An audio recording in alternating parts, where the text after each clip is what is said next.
Hi, and welcome to SCW Live, the Q&A, back once again, going to be answering your questions in the wrestling community. Got a very special guest with me that will be joining me in a couple of seconds' time. But of course, we'll be touching on the WWE releases today, some big names released as well as much more coming up in the stream. But first off, let's listen to this.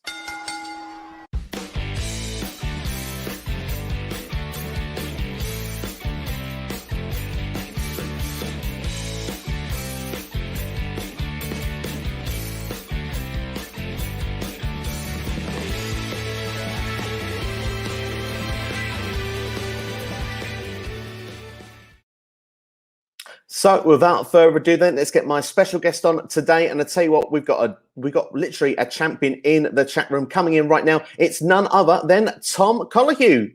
Thank you, Tom. How are you doing? I'm doing very good, apart from the fact that a lot of people I know and enjoy the work of just been released. But other than that, yes, all is well. It's been a lovely sunny day here in the UK. It's been 25 degrees, which if you're from the US sounds like absolutely nothing, but it still felt like a little bit of a choke to me. Oh, that's nice. Well, it's been good. It's been good in the UK.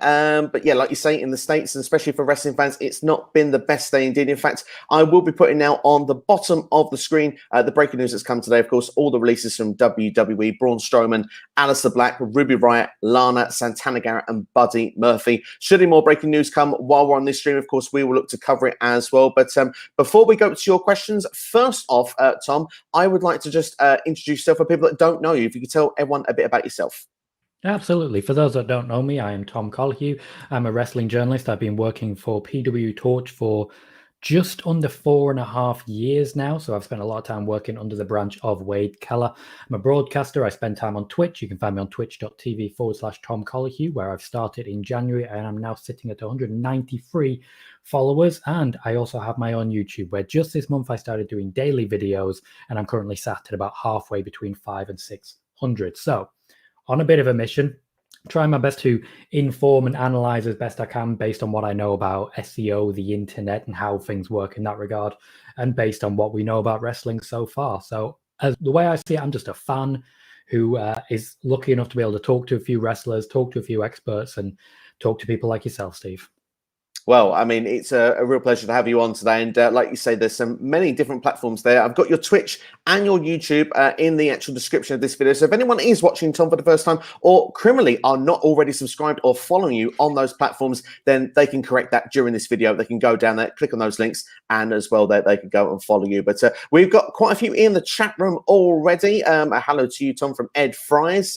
Also says, say hello to me as well there. And of course, Tom, very friendly, giving a hi back as well. So Tom, hopefully you might just be involved in the chat room as well as we go along. And we've got Martin. We've got Martin Curo as well. Says good afternoon, guys. Hope everyone is doing awesome, even though those talented workers got released.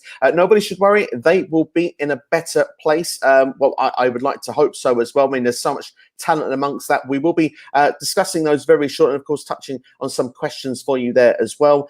We have the Star Wars Lounge saying hello, guys, as well. Hello to you. Thank you for checking out the stream. Noob and Co. also in house there saying, hey, gentlemen, how are you doing? Renegade Ryan is in here as well. Yo, Steve, and yo to you as well. And DWE, how are you guys doing? What a crazy day for WWE and myself starting in the ring today. Wow, incredible. That's amazing, DWE. You have to let us know in the chat how the experience was, and yeah, would love to know more about that, so do tell us. But our first question here seems to be coming from Ed Friday. Which tournament would be better, Best of the Super Juniors with Murphy or the G1 with Tommy N? So well, Tom, what do you reckon? Well, Ed, firstly, I want to say that I hate you for bringing an immediate difficult question that's almost impossible to answer. I'm a big New Japan fan, which Ed is very much aware of. And honestly, the idea of getting Tommy End back in time for New Japan and a G1 is an incredible idea. But then you add in Murphy, and you just know these two are incredible wrestlers that have both been released at the same time, despite showing that they could be the absolute best of WWE, delivering in really unique styles. Buddy Murphy was the only reason I ever watched 205 Live. The only reason I ever watched it. Now, the way I see it, I would go with a G1 with Tommy End, because I don't see any reason that Murphy couldn't be in that G1 as well, whereas I don't see Tommy End going into the Best of the Super Juniors. But it's a cop-out answer, and you know it.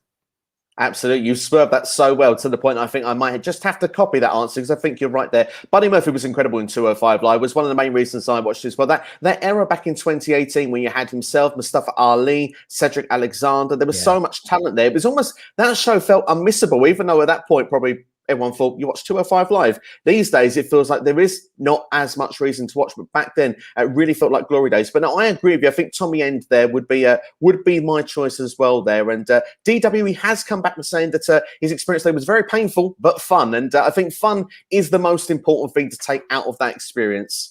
I think that's just a very good way of describing wrestling in general, particularly when you're watching Raw at times.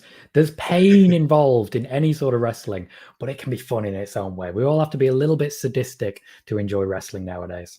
Absolutely. It has to be definitely one screw loose or two, I have to say. And Renegade Ryan saying that, yo, DW, congrats on becoming a wrestler. Yeah, we look forward to, you have to maybe, he's a YouTuber as well, DWE, so maybe he could actually post some of his experience after time. Maybe blogs or something could be good to just sort of share your experience of, that bump hurt or we tried that today. That would be quite cool to know about. So that could be quite a game changer. So no, definitely recommend perhaps doing that. Definitely would love to check those videos out if that was to be an avenue you'd go down. Wrestling by Waldridge. Aaron, how are you doing? It says, even chaps. I hope you're both doing well. We are. Thank you very much. It's great to have you in. And as well, DW just answer as well. Says cheers to Renegade. Not there yet, but got to work on the bumps and the rolls. It's just a bit of fun journey for now. We're going to go then to Martin Carrillo. It says, do you guys see Karrion Kross losing the NXT title, already setting him up for a call-up maybe soon? This is, of course, very key here because, of course, NXT last night, we got the In Your House, NXT In Your House pay-per-view, the takeover. We got the main event for the NXT Championship. Karrion Kross didn't want one guy. He didn't want two. He wanted 4 opponents. He wanted Adam Cole. He was baited into that one. And of course, we didn't get a result from the triple threat match. So Kyle O'Reilly, Johnny Gargano, and Pete Dunne also involved. Tom, do we see that Karrion Kross will actually just be that dominant of a champion that he'll retain anyway? Or is this a great excuse to get the championship off him? Perhaps maybe not even being involved in the decision. And that way we can call him to Raw or SmackDown.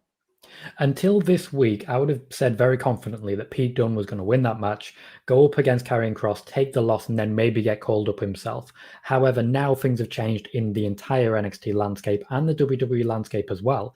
They're going to need call-ups for the main roster, and they're going to need people who can make an immediate impact. There's talk of Finn Balor. There has been talk of Adam Cole, Tony Storm, Io Shirai. Karrion Kross would certainly make a massive impact. If you're talking about replacements for the people they've lost, Pete Dunne, I think, could work as an Aleister Black replacement for a similar character there. Karrion Kross is probably the only person who could work as a Braun Strowman replacement, but you can't do like for like. So while if they set up a 5-pack, literally anyone can win, and we know with WWE they can rewrite the entire script at the last moment, I would have thought Karrion Kross would be holding this for about a year. Things now have changed, and I'm not so confident anymore. That's very bold prediction there, nicely. I mean, when I was talking to Jonesy, who's got some questions in which we'll be answering later on, he actually said to me, surely this is the way that Kross goes to the main roster. And I said at the time, my first initial thoughts watching NXT before the releases were broke today, I was like, I still felt that Kross would do it, but it could have been a good excuse for Adam Cole to get the belt. And then, of course, Kyle O'Reilly could eventually win it for him later on. But at the same time, it's like you say, everything is up in the air after this. So I think the idea, Martin, is that it could happen. We wouldn't rule it out at this stage. And certainly, I think we'll have a very good idea after NXT TV next week, because that's usually a good placeholder of what we'll get at the takeover, because WWE likes their 50-50 booking. Not as strong in NXT, but still, it does sometimes give you that little bit of an indication of where it's going. Wrestling by Waldridge, it says, considering the rosters are now spread quite thin after the releases and potentially more, let's hope there's not, could we see NXT call-ups sooner rather than later? Tom, would you say so? Well, I went into a little bit of detail there previously in the previous question, but I'll jump into a little bit more in depth now. From what we were able to find out, the list, which is entirely metaphorical, there isn't actually a physical list on paper of who everyone is going to be released. They went in a certain order, as it did last year, as it did 2 months ago when it came to the releases in the Aprils.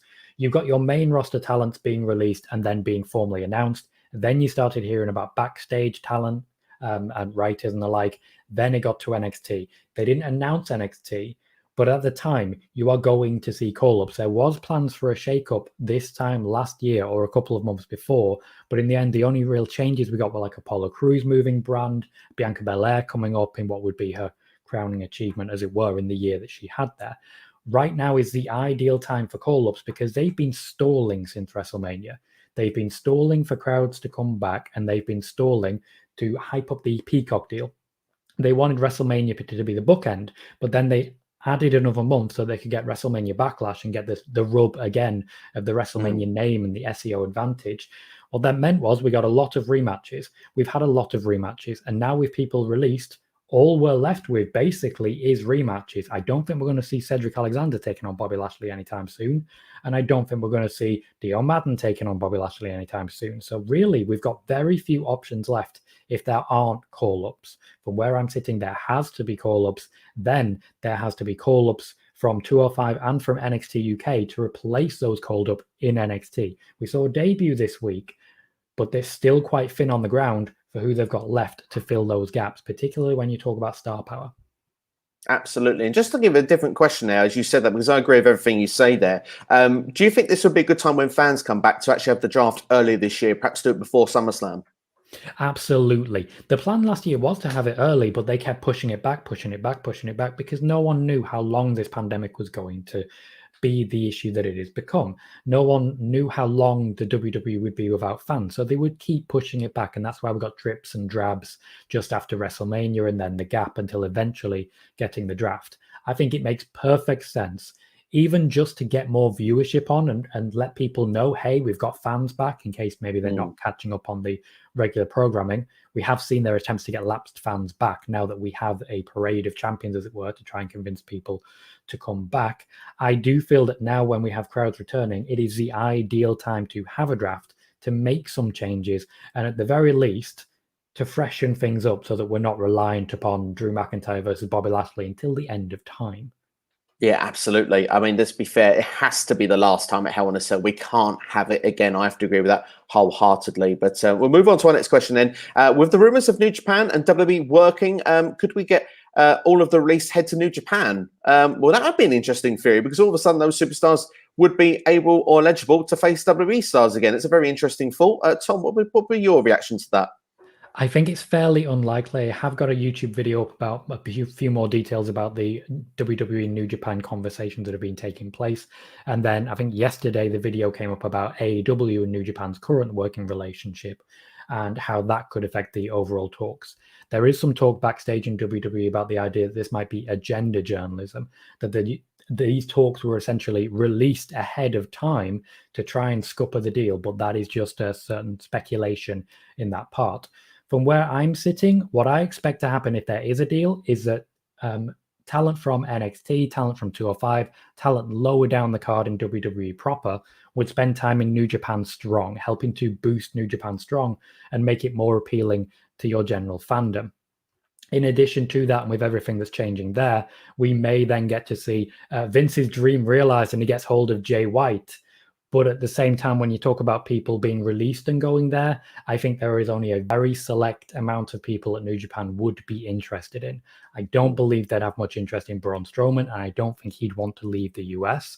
And at the same time, you have a lot of women who've been released. New Japan does not have a women's division at the moment, which leaves your only options being Tommy End and Buddy Murphy. I'm not against that. I'd be very excited by that, but I don't necessarily see it being an immediate thing. Much like Samoa Joe, I want to see them in a G1, and then I want to see them go to Impact or AEW.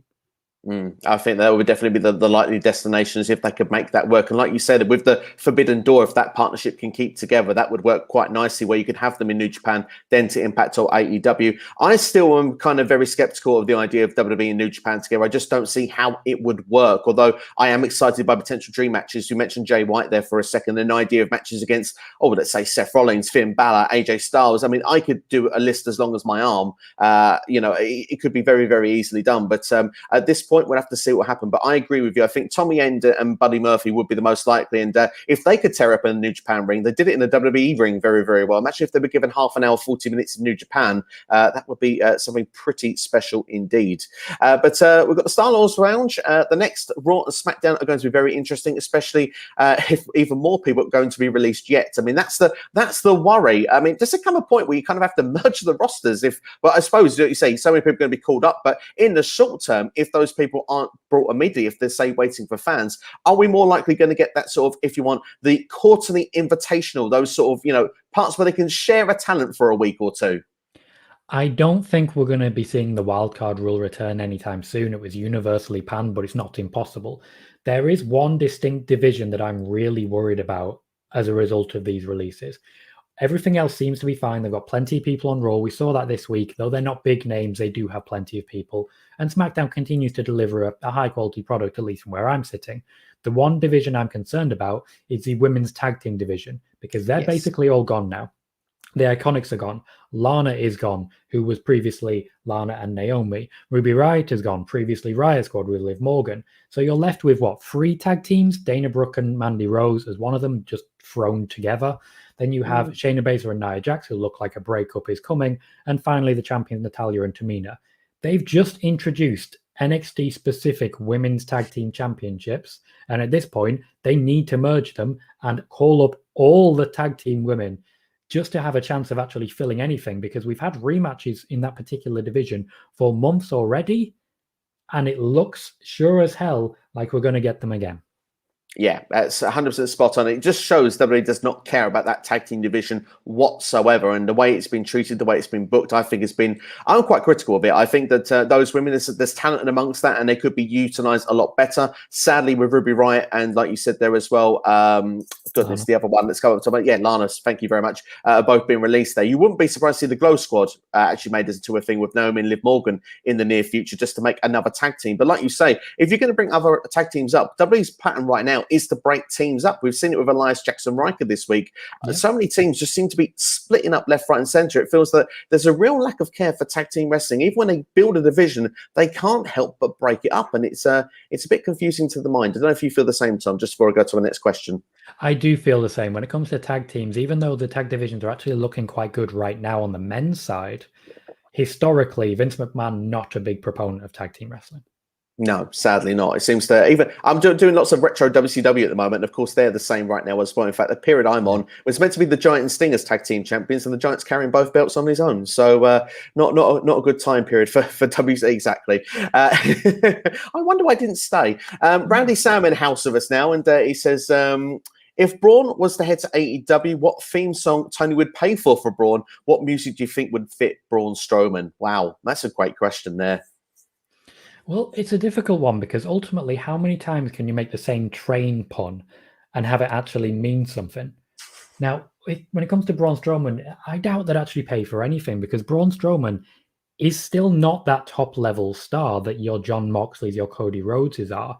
He's been a one-time Universal Champion, yes, but let's be honest, it was an emergency situation for the WWE. So I'm not sure they would spend that much money on him, especially when you see the news of his contract that's been released.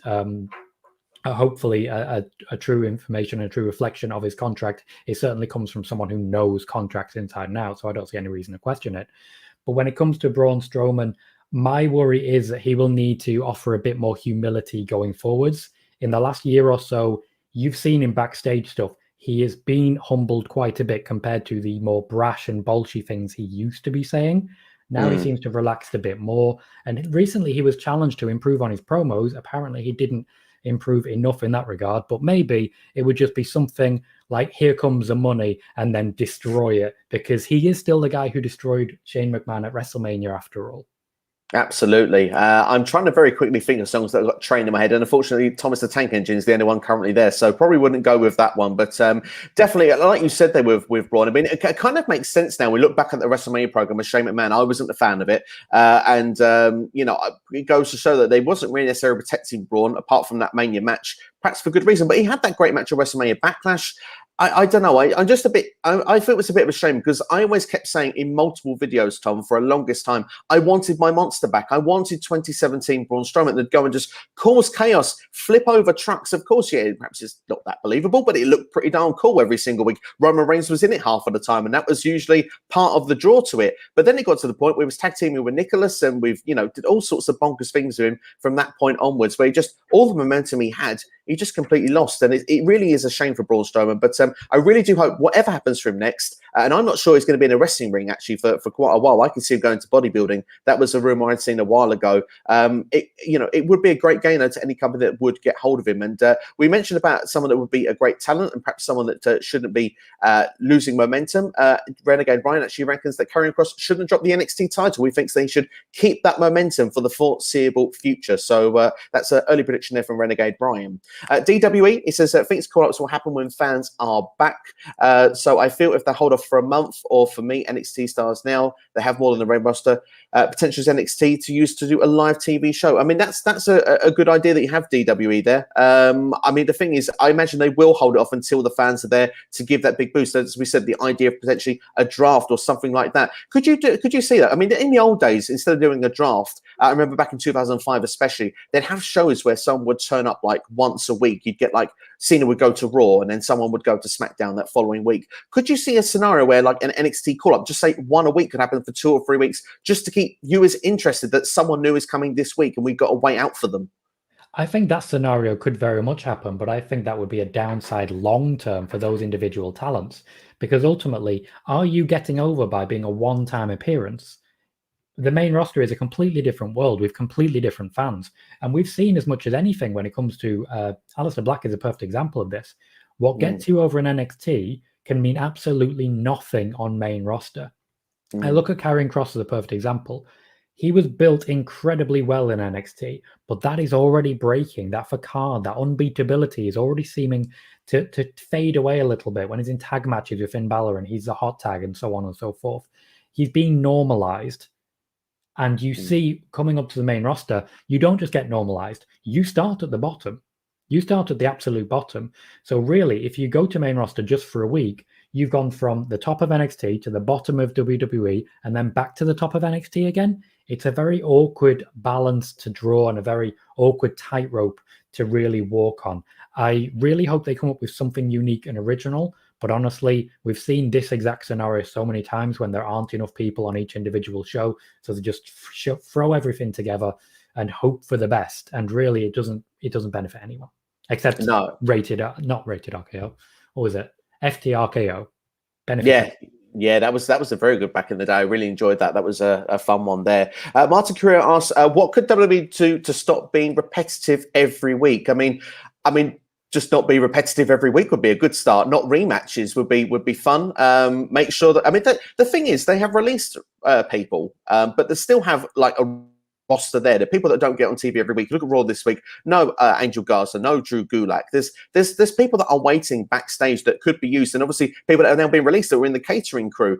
So they could find ways of mixing matches and not doing the same thing every week. I mean, we've seen Oscar versus Charlotte probably about 257 times now. And don't get me wrong, they're great matches. I don't really get bored especially when they're the longer ones. They're usually very, very good. But it's repetitive, and I think there needs to be something of a change of the guard, Tom. Do you think it's something creatively, particularly? Is it Vince McMahon?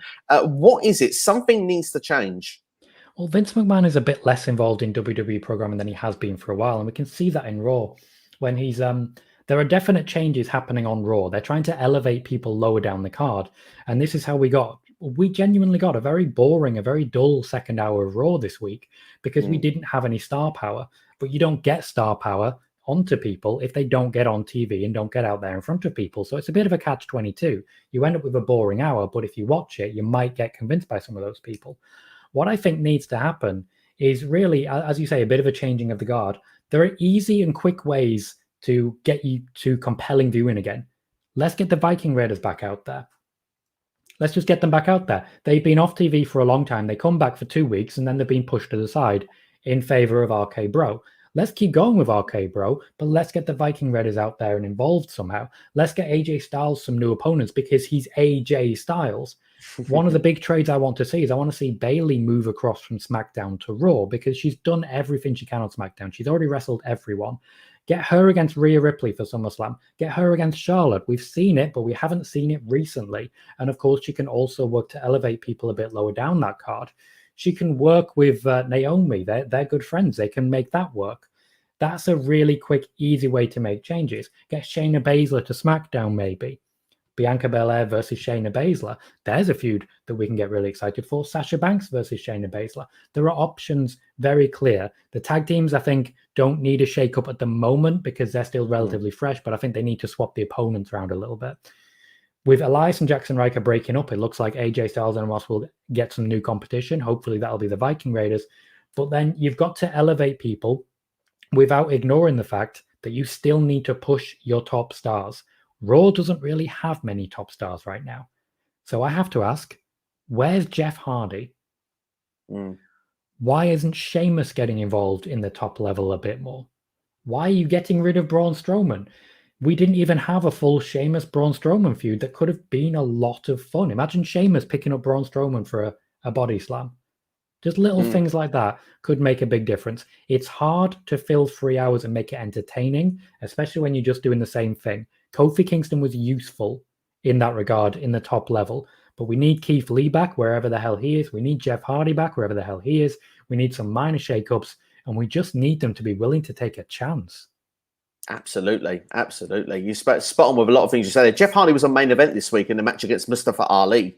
Mansoor was also, I mean, we saw Mustafa Ali and Mansoor have a little bit of exchange backstage. Fun, and both of them, actually, I'm looking forward to seeing what that could develop into. But both of them could have been on Raw. They could have been in matches on Raw because I can't remember who Mansoor was against, but both matches, they sort of whet the appetite. I was like, I would actually mind watching main event this week. And there's that sort of talent there. You mentioned Sheamus perhaps should be around the main event. Maybe someone that's, lesser should be holding the United States Championship because they've got all these young guys, and that's the way to get that group over, because someone that beats Sheamus will get the rub, and then that one, they can then face 2 or 3 guys around their area, and then those superstars will be elevated off of that. It's all about the star that's at the top, pulling people up, because, I mean, you look on SmackDown right now, Roman Reigns, he is savage on each and every level, but it's someone else's job to get to his level. He was against John Cena in a promo battle in 2017, and he got eaten alive at that point. It was nowhere ready for that sort of environment. This character, this attitude of Roman is there. He could go one-on-one with Cena now on the mic. It would be perfect. It'd be so much fun to watch, where you now look and say, when he did that with Cesaro and said, 39 pay-per-view title matches and Cesaro 0. And the way he did it and delivered it was savage, but it's for Cesaro to come out then and have that killer line to come back to get himself over to show he's the top babyface of that brand. And that's how you're going to make your new stars. And yeah, I mean, we've kind of gone slightly off tangent here a little bit, but to make things repetitive every week, yeah, we need to stop having the same rematches. It was nice to see Mason T-Bar against Lucha House Party, like you say, not the biggest star power, but we're kind of in that new generation right now, almost that 1996 period where we have that talent there. It's finding the way to get them over. And I think that is the most crucial point in WWE right now. And we've got Roman over. It's to get someone like is the main star on Raw over, and then once we've done that, we can then turn around and say, right, who can we use those guys to elevate and bring up to our level? Would you agree, Tom? I would agree. I think the only real stars that they've got on Raw is Bobby Lashley and Drew McIntyre, and they keep just banging them against each other. Split them off, let them work with different people, and whoever they're working with can be elevated. Admittedly, the Drew McIntyre way of doing things doesn't really elevate people on the microphone, but bless him, he tries. So you can elevate people as much as you want, but you have to give them the right people to work against. I think of Seth Rollins just before he became WWE champion for the first time. He was working with Randy Orton, and Randy Orton was bringing him up and bringing him up and bringing him up, ready for that moment. We've got people like The Miz and John Morrison, who admittedly The Miz is injured right now, but they certainly could have been used in a way to get people more over. You throw Morrison against AJ Styles just for a moment, I'm giving you my money. Yeah. There are ways to do things that they just seem willing to ignore because they're so determined to focus on developing certain people, when in reality, they're not giving us a 3-hour fun show. All you've got to do is look at your Friday show and the formula's there. Yeah. Bang on that. Jonesy sent us a couple of questions there, on which I'll get into now, and we've kind of dived into a little bit of one of them. How would you fix Monday Night Raw? But just to say very quick, we've gone on with a talent perspective. Would you say that a good way as well? We said about creative, trying to do something outside the box with storylines, maybe more use of stables, cliffhangers, things like that. Would those sort of things really help really build the stage of Monday nights again? I have question marks about cliffhangers because ultimately there's so much wrestling now that waiting a week can be quite difficult. So I have question marks about that. And really in the Attitude Era, they did their cliffhangers quite a lot, and it worked in that regard. But I like the idea of just sending the crowd home happy. Admittedly, you can do that in dark matches, but you have to do that on TV now as well, because we're in the age of social media. And an unhappy social media universe, as it were, will still spread negativity, which happens quite a lot. We saw that with Raw this week when a lot of people seem to not want to cover it. If I'm saying about how to fix it, we have talked a lot about that. When it comes to creative, they are trying different things now to get different people over, but they always seem to just shuffle the pack and say, okay, this is who we're working with. No, okay, this is who we're working with. What about making changes as to how you're working with them? You don't need to have the same storyline. You don't need everyone to be like, I want to be the champion. I really enjoyed when we were offered a free taco when Kurt Hawkins finally won a match. Yeah. He lost and lost and lost. And you know what? It was compelling TV. All you need is interesting stories. I think it's a very good thing. We've seen a rumor from PW Insider, I believe it was, reporting that Molly Holly was backstage trying out to be a producer. We need women to write women's segments, I tell you that, because at the moment, if you're not going after a championship, you're not even on TV. What's the point of it? Yeah, spot on as well. And I mean, if you're not in that women's championship picture, you're in Alexa's Playground, then that could be almost just as bad at the moment. It feels it's a very sort of painful segment there. But no, you make very good points there. And maybe rather than giving up on 3 week pushes, actually go through with that push and see where it goes to in 6 months, rather than actually changing it around, like you say, shuffling the deck. Very quick one here then from Jones, just before we go back to the live questions then. If you were in charge of hiring in WWE and were told to reconstruct the creative team for Raw, who would you hire for creative to improve the show? I think this is one that everyone will immediately agree with. Paul Heyman. No question whatsoever. Paul Heyman could make that work because he did. But at the same time, if I was going to restructure and improve Raw, I would hire the exact same creative influencer of SmackDown. Scary thing is, it's the exact same guy already. That's a worrying prospect, isn't it? I don't know how you get 2 completely different shows from the same person doing it, but I mean, for me, I say Paul Heyman will be a great job at it. I wonder though if it's that time where we should really put some faith in someone younger, someone really that's with today's market as well, because that's the other thing of connecting with today's audience. Because I mean, of course, you know, I would say I'm in my 30s, but you know, I'm a part of the demographic. But what about that sort of younger demographic, that important 18 to 49? Yeah, I'm in it still, but what about that younger part of it? Because there isn't as many younger fans these days, and that's something crucial that WWE needs to look into doing, I would say. If I was going to elevate someone based on what you just said there, I can't remember her name at the moment, but she is the writer who wrote the Mandy Rose and Otis storyline. That was compelling, particularly we work with Mandy Rose and Sonya Deville, the way they work together. They actually released her last year in the batch of releases and then brought her back. I feel that was a really well-told story. They got Mandy Rose, Otis, and Sonya Deville over to an incredible degree. So if I was going to pick someone new, someone younger, someone who has something to offer right now, that's who I'd pick. And honestly, I'm a bit upset with myself that I've forgotten her name.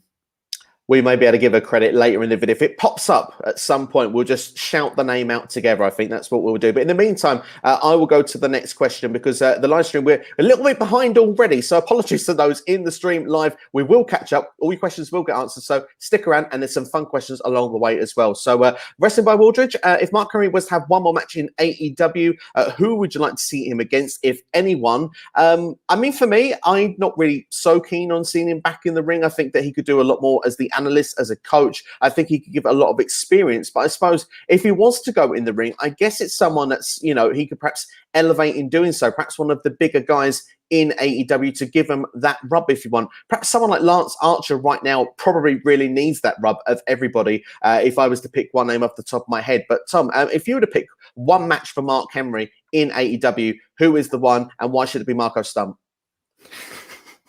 That'll be entertaining, I've got to say. Just before I get into that, I have looked up the name. It is Andrea Listenberger that I was talking about previously. But when we're talking about Mark Henry, you took my immediate thought, that being Lance Archer.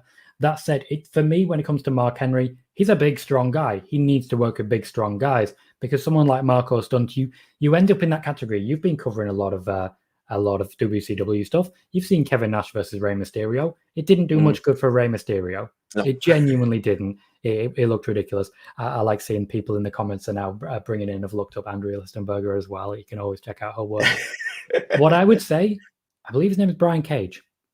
Yes. I would Yes. like to see that. I feel that is two men who could really work well together, add a lot to each other, and really have one of those big Hoss showcase matches that really delivers, shakes the ring. And in addition to that, I feel Brian Cage, while a big name already, that could be something that elevates him just that little bit more, just a little bit higher. Absolutely, that would be a good one there. Just as an outside one, just to finish off, Luchasaurus would be one I wouldn't mind either, because he's gone a bit quiet recently. The green cane has sort of disappeared of late, so it would be nice to see if he was to get a push. Jamie Holmes in the chat. Thanks, Jamie, for checking out the video. With all the releases, basically neutering aspect will end eventually. Well, I mean, we've kind of already sort of touched on this, really, and we believe there'll be lots of call-ups. But if they wasn't to call everybody up, would you be a fan of seeing Raw and SmackDown merged into one again, or are you more happy with the brand split? At the moment, I'm more happy with the brand split. I feel with how we're doing, if we had Raw and SmackDown merge, then you'd have about 3 hours of Roman Reigns and about 4 hours of what are we doing watching this. That's my concern there. Because we'd get the Roman versus Drew feud, we'd get the Roman versus Lashley feud, and then they'd be done. They'd be out of options. They would have nothing else to really deliver at that top level.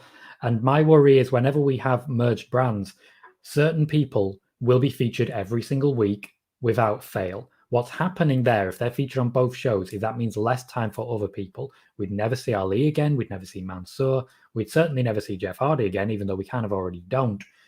I prefer to have two very separate, very distinct brands, because particularly if we merge the brands again, there are going to be definite question marks about what to do with NXT. Because while NXT can work independently and did previously, it is now the third brand. It is now a brand in its own right. So if we're going to do a brand merge, we may end up with a three-way brand merge, and I don't think any of us want to see that. Absolutely not. And you say there as well about the idea of seeing Roman Reigns potentially that much on TV. Talk about overexposed. You know, you know, that superstar. What we think now, oh God, head of the table, we must acknowledge him. Might we go back to booing Roman again and not wanting to see him on our TV set? So yeah, I like you say that it's sometimes a less is more, and I think that would be certainly the case here. The brand split certainly works for me right now, especially in a time right now where, like I said, we've got so much potential to give them as much TV time as possible to try and then make that star. We need to keep them on separate shows as for now. But of course, if the momentum really hots up, then you might find a way that you want to try and push them more on that one TV show. But we'll go to the next question from Ed Fries. How many more ex-WWE talent can end up in AEW before the WCW 2.0 and TNA 600.0, goodness, that's a big number, comparisons become louder and louder? Here's the thing, though. Does AEW need any of this talent, or have they got enough on their roster right now? It feels that they're quite stacked with dark and dark elevation. We've been told a lot when it comes to AEW management, particularly Cody Rhodes, have been quite vocal, saying that he only intended to sign maybe a handful of people at most from WWE if offered the opportunity. Now, since then, he's signed quite a lot of people who've been former WWE. I don't know if the handful would have included the Big Show, now going by Paul White, and of course Mark Henry. I don't know if those two would have been included in that handful until suddenly they became available. Now, I have question marks about the availability of many of these. I think only a few of them would actually be picked up by AEW. From where I'm sitting, they definitely have interest in Tommy End. They would definitely have interest in Ruby Riott. I think they would kind of have to have interest in Lana, but I don't believe they would have interest in Braun Strowman, for example. I just don't believe the interest would be there, particularly when you consider that, yes, at the moment, they are really strongly made up of former WWE talent. A lot of people there have at least spent some time in WWE. Now, admittedly, Jon Moxley doesn't really feel ex-WWE anymore because he's a very, very different character. Cody Rhodes doesn't feel ex-WWE anymore. So that might be something they just have to get down to and push through. But at the same time, it really comes down to something really simple. Did they want this person before they were released? If not, don't want them now. Yeah, that's a very good point there. Like you say, and like you say, you can oversaturate by having too many in them. It has to be genuine interest, and I can see what the interest would be of getting someone like a Ruby Riott and Tommy End into AEW. Tommy End has got both have distinct, different looks, personalities, something that stands out, and I think that's the thing as well. You have to stand out if you're going to bring them into AEW. You can't be someone, arguably, with not a lot of flavor. That's not going to offer something different to the AEW audience because they've got so many talents that could be new and rising stars already. So, no, I think that's a fantastic point there. And yeah, like you say, those couple of talents, I think would probably be enough in my personal opinion. Jeff Samuel says, when Aleister Black heads to AEW, well, it seems to be clear here. If he does, I hope Tony Khan gives him Black Zombies theme if he comes to AEW. Now, that would be interesting. Would you like a bit of Rob Zombie playing out on Wednesday nights? I wouldn't mind a bit of Rob Zombie playing out on Wednesday nights. The thing that upsets me most about this release is that he already had the perfect theme, the perfect entrance, and then he came to the main roster and they just started making little tweaks and little changes. I felt the presentation of Aleister Black was immaculate, was absolutely perfect. So anything they do now in AEW, for me, they're going to have to really push the boat out to actually convince me that it's better than what I already had. But to be fair, benefit of hindsight, I'm always going to feel that way if it doesn't quite deliver. Look at what people have been saying about Keith Lee, for example. We had some changes and suddenly everyone was saying, oh, what came before was better. I'm not entirely sure it was. It was just different. Yeah, absolutely. That's the thing. And there's always still time for something to evolve as well. I know Keith Lee's been involved before, but there's certainly always an opportunity where it can elevate if given time. And sometimes perhaps we're not patient enough maybe when it comes to certain superstars. I mean, Keith Lee, he did get all those changes that people wanted in the end. And yes, he's not on TV now, but hopefully when he comes back, maybe he'll come back in a big push in a big way. Noob & Co., it's time for a shake-up. We've pretty much been getting tired of Charlotte winning titles. It's time for the WWE's Women's Division to have Becky Lynch coming back, or for the division to focus on Asuka. What are your thoughts on the divisions right now? Do you feel that the focus is too much on Charlotte here? Should we have more focus on Asuka? She has been champion for quite a while. And is there any updates on when Becky Lynch will come back? We've seen that post on Instagram with the abs.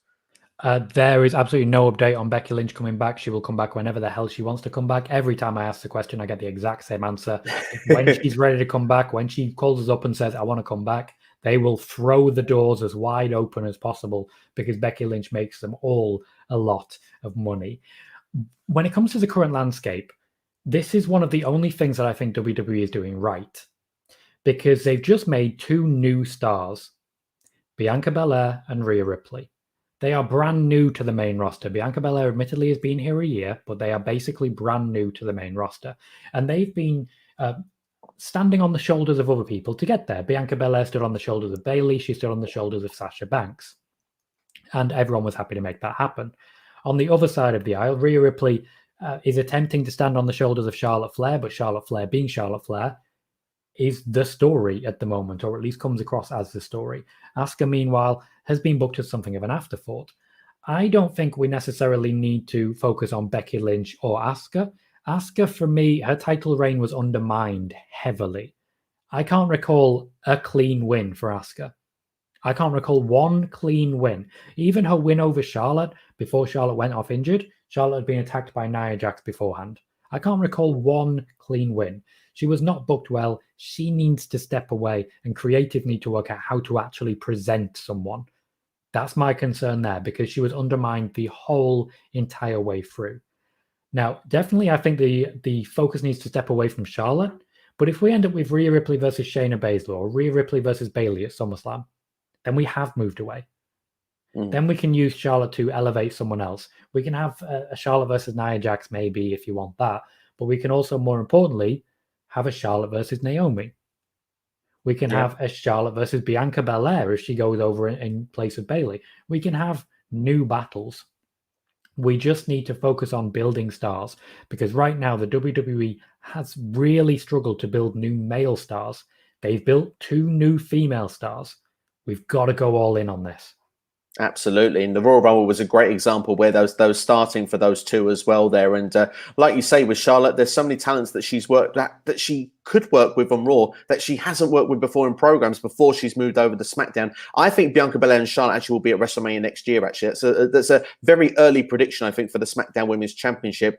For Becky Lynch, instead of the forbidden door, like you say, it's almost like an open door policy for WWE when it comes to that. And with Asuka, perhaps maybe a draft move when it comes along, maybe a heel turn. They need to do something, I think, just to mix it up. I agree. Perhaps a change of the guard may be there. But I'm pleased that Bianca Belair and Rhea Ripley are currently representing that division.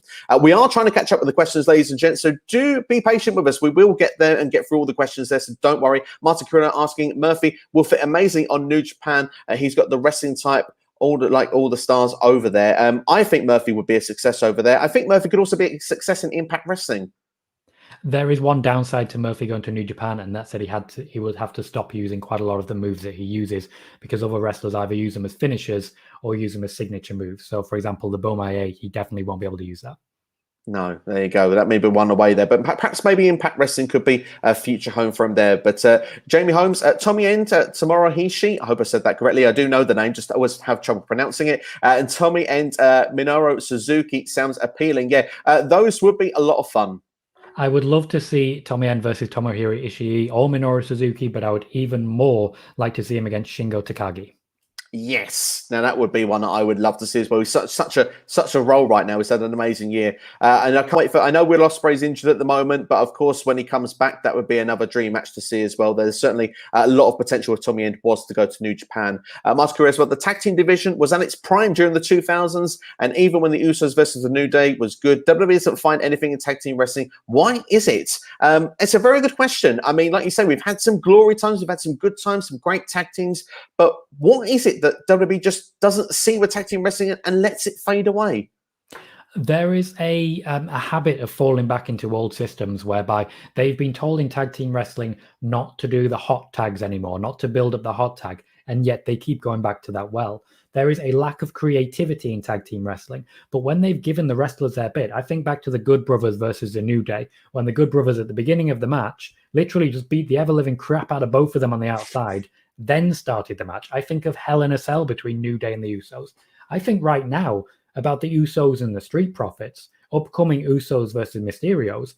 It's not out of the realms of possibility that tag team wrestling on SmackDown at least could become absolutely incredible again. And I think it has been improving markedly. Raw, however, all of the tag teams seem to be just thrown together. Just absolutely thrown together. I don't want to sit here and say that we should be supporting the Ascension style retribution that we have.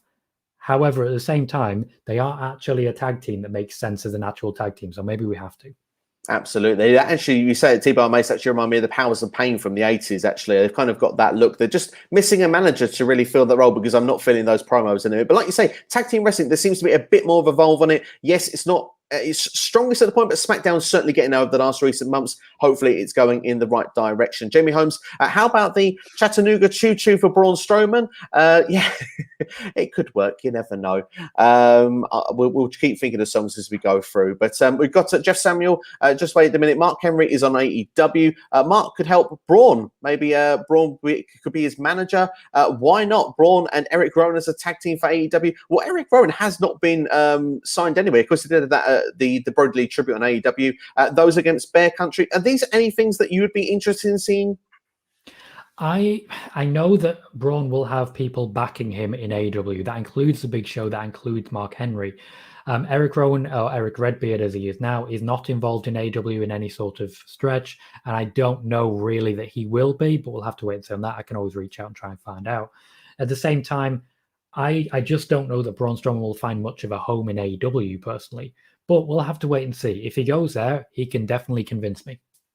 Absolutely, indeed there. Absolutely. We'll have to see how it's going to play out. We've also got Crazy Train by Ozzy Osbourne. I love that shout. That is absolutely awesome. That certainly would be one for me.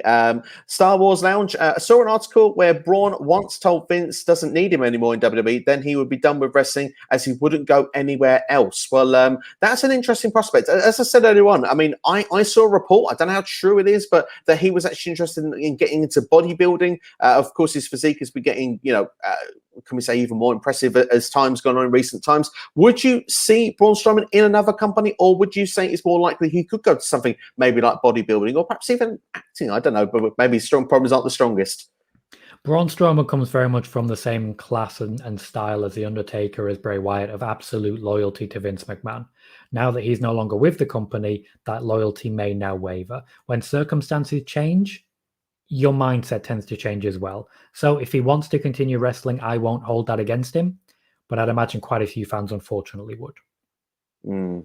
Yeah, That's always the way. I hope it's not the last time we see Braun in the wrestling ring. I really think the guy has a lot of talent, and I always thought that it could and perhaps should have been more from him. But DW, going back to a question we had earlier to do with improving Raw, WWE just needs a bit of spice for me. I would make the second hour dedicated to the cruiserweights, and then go back to the third hour. Just do a simple story that starts the first hour and ends in the third hour. And that's a fantastic point, because stories that have continuity that go throughout the show usually keep people hooked in the show. I mean, it's like almost like what we do with YouTube. You know, if we give it a reason for people to stick around from start to end, you're going to watch the whole video, aren't you? That's what people stick around for. So it's as simple as that. I think that's some fantastic idea there. And would you like to see more cruiserweight action on Monday nights?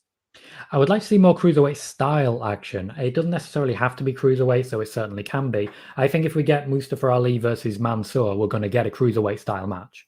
That's just going to be very exciting. I think when we had Seth Rollins there, we had Rey Mysterio there, we had that cruiserweight style because they both wrestle in the cruiserweight style. That said, I wouldn't want anything so structured, because I feel when they have a structure, it intentionally, they limit themselves. What I am interested in is what you just said there about YouTube.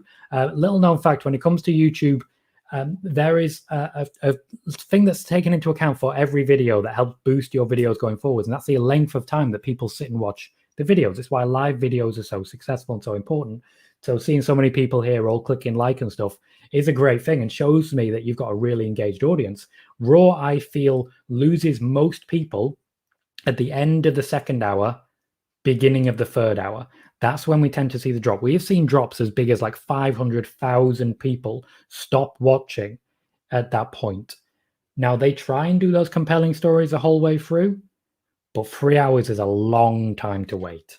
Yeah, it really is. I mean, that's the thing. I always wanted Raw to go back to 2 hours. I always felt myself, I enjoyed Raw most of 2 hours. Even it's like the classic. We mentioned WCW a lot tonight, but let's just do it one more time, because Nitro started with just 1 hour. That's what they did. 1 hour. It was so compelling, so quick. If you go on the network and watch the first sort of 3 or 4 months, you blink, you miss it. It's gone. It's over. You want to see the next episode. It then goes to the 2 hours, the classic 90 minutes, the standard of wrestling, and it's what a fan could take. As soon as it goes to 3 hours, there's no surprise that after, by the time it gets to the year 2000, and God, it makes a bad turn in the year 2000 anyway, is the fact that they had to go back to 2 hours because people lost interest, weren't sticking around, it wasn't doing them any favors, and it stifled their whole creative system. So I feel that is a big problem with WWE, is the fact that the 3 hours, it's just too much. And when you take into account SmackDown, NXT, and a lot of people, like you said, Raw and SmackDown have the same, head people involved, it's too much, isn't it? Surely anyone would struggle. I would imagine so. I always think back to the episode of Nitro where the first hour didn't involve any wrestling, and it was all hype packages and stuff, because they basically abandoned it and assumed that nobody would be watching until the beginning of the second hour. WWE needs to try something different if they're gonna stay with 3 hours, but they won't. This is something that they are so heavily wedded to because of sponsorship and because of making money. You make so much money from the network deals anyway. Why do you need it? I know. Just to put a better product out there would be for a benefit of me. But hey, it's all about the money. You can't say no to that. Martin, why can't WWE give a push to different superstars instead of the same established superstars? They won't build new stars like that. They need to try new things. I mean, that's bang on the money there. If you don't give someone a go, you can't make a new star. You mentioned that earlier, Tom. Very true. And when you look at Raw, the reason we had a very dull second hour is because they are trying to give a push to different superstars who are lower down the card. The reason that we don't see it so often is very simple. People stop watching because they look at it and think, who the hell is this? Yeah, absolutely. You tune in for stars, you stick around for elevations of new people.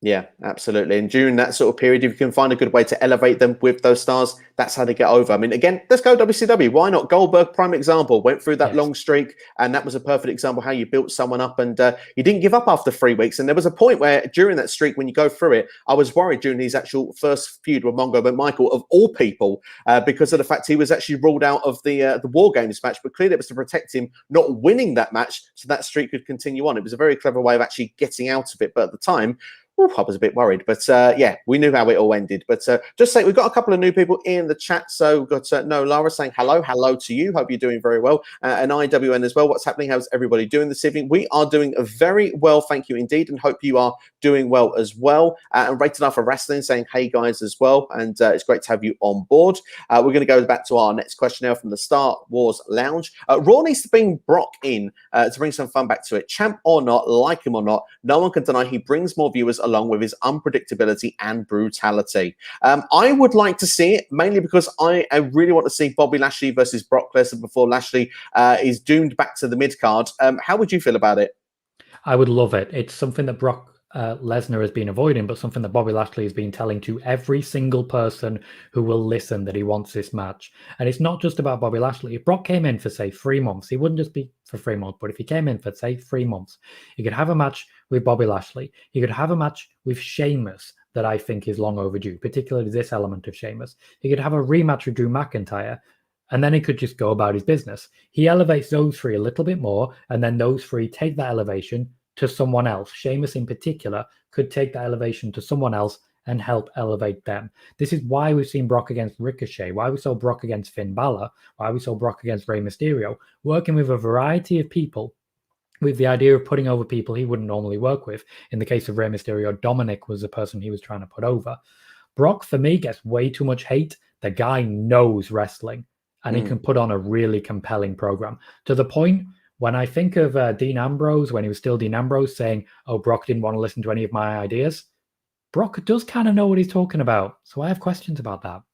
And the thing is as well, like you say, Brock, he's put on some amazing performances, made some stars as well. I remember back to Finn Balor, the match of the Royal Rumble. Everyone and their grandma knew that Finn Balor wasn't winning that match, but he gave you a moment where you believed in it. Lesnar was a heck of a talent. Would love to see him back. I think Star Wars Lounge, you make a fantastic point there, and definitely Lesnar back on WTV cannot be a bad thing, whether it was Raw or SmackDown for that matter. But Noob & Co. Have some women on SmackDown's women's division. Bring Asuka, Shayna, Alexa, Dana and Mandy. They should make SmackDown interesting, especially Asuka. Well, imagine Asuka in the mainstream media like Fox. Well, obviously a big Asuka fan is our Noob & Co. Do you think that Asuka would actually thrive on SmackDown on Fridays on the Fox network? I think essentially what you've said there, Noob, is to bring every woman from Raw, abandon a Raw women's division, and just stick them on SmackDown, because the only person you've really left out is Rhea and Charlotte. When it comes to Asuka, I think she needs some time away. I think she needs new creative, some new ideas. I think changing the show she's on will make no difference whatsoever. Unless there's a real change with the gimmick as well. Like we say, if there's a heel turn or something, bring back that Kabuki Warrior style Asuka. I'd like to see that. But yeah, I mean, the thing is, just a quick idea. You said most of the women over there. What about the idea of a full women's brand where have all the men on Raw and have all the women on SmackDown?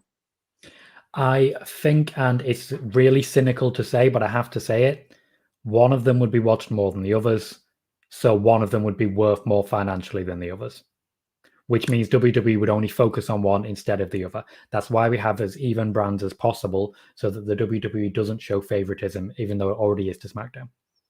That makes perfect sense, to be fair, because we know that's how WWE worked all the way through the noughties with Raw and SmackDown back then. SmackDown was always clearly the B show. Wrestling by Aldridge, do you think WWE should abolish the women's tag team division, create a mid-card singles title instead? What about like a women's United States Championship or women's Intercontinental Championship? What would that be your flavour? I wouldn't be against it if there were, say, 10 more women per brand. At the moment, there just aren't enough women to justify it. When you look at how much time women are actually getting on both Raw and on SmackDown, they're just not getting enough time to do anything beyond chase championships. So it would feel almost exactly the same, just with lower down women. When it comes to Sheamus and Bobby Lashley, for example, they feel different in their presentation. When you look on the other side, Apollo Crews compared to Roman Reigns, night and day. But they're not giving enough time to the women to get their personalities across. They're not giving enough time to the women to make them the compelling characters for us to get behind. So you'd be putting a championship on someone with no real plan of what to happen next. That's always the worry, isn't it? It's almost that sort of mid-card of doom, isn't it? And the women's matches don't always really get that same time. Like I said, it's not the Charlotte Asuka matches. Mandy and Dana this week against Lana and Naomi. I mean, of course, it was the last match Lana had. And it's like, well, it wasn't given very long on Raw. And that's really sad to see. Like, even if it's given sort of a few more minutes, then perhaps maybe they've got something they could do that elevate and shine it. Who knows? Unless you give them the time, we'll never find out. Marco Stunt to retire Paul White and Mark Henry, says Aaron. Well, I mean, why not? If anyone could do it, why not Marco? There's a temper in there somewhere. It'd be a hell of a story, I tell you that. It would be indeed. That would almost be more of a miracle than the miracle on 34th Street for WrestleMania 30 for Daniel Bryan, wouldn't it? That would be the one. Your main event for Double or Nothing 2022 settled right there. Martin Carrero there. Will WWE be great by the end of the year or even before SummerSlam? Or could they consider making pay-per-views more open doors and make it feel less corporate? Well, that's an interesting theory. Tom, what's your thoughts on this? You're never going to get away from the whole corporate aspect of the WWE, especially now with Nick Khan coming in and making decisions essentially for Vince McMahon. It's a very awkward position to be in when it comes to that, because Vince McMahon will eventually say, "Oh, Nick Khan, I disagree with that decision, so I'm just going to get rid of everything you've done." You'll never get rid of that corporate feel because WWE has one purpose, and it's not to entertain. It's not any of that. It's to make Vince McMahon money. That's the entire purpose of WWE. It always has been. I have to be a little bit cynical and capitalist to say it, but it is the reality of the situation. So you'll never escape that.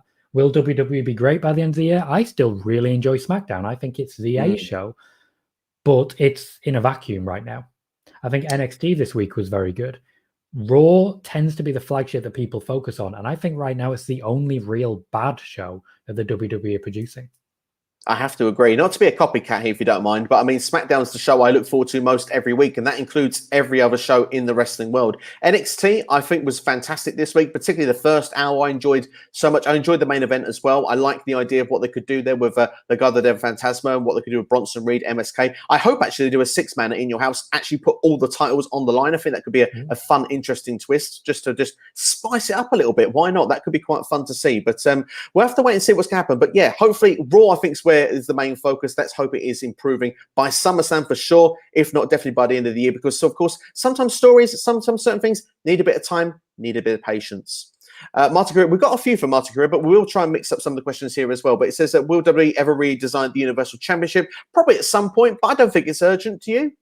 I don't think it's urgent, but when you look back at the WWE Championship and how many times it's been redesigned, you know a redesign is coming sooner rather than later. That's usually the sign, isn't it? So we'll have to wait and see what will happen in the near future. Star Wars Lounge.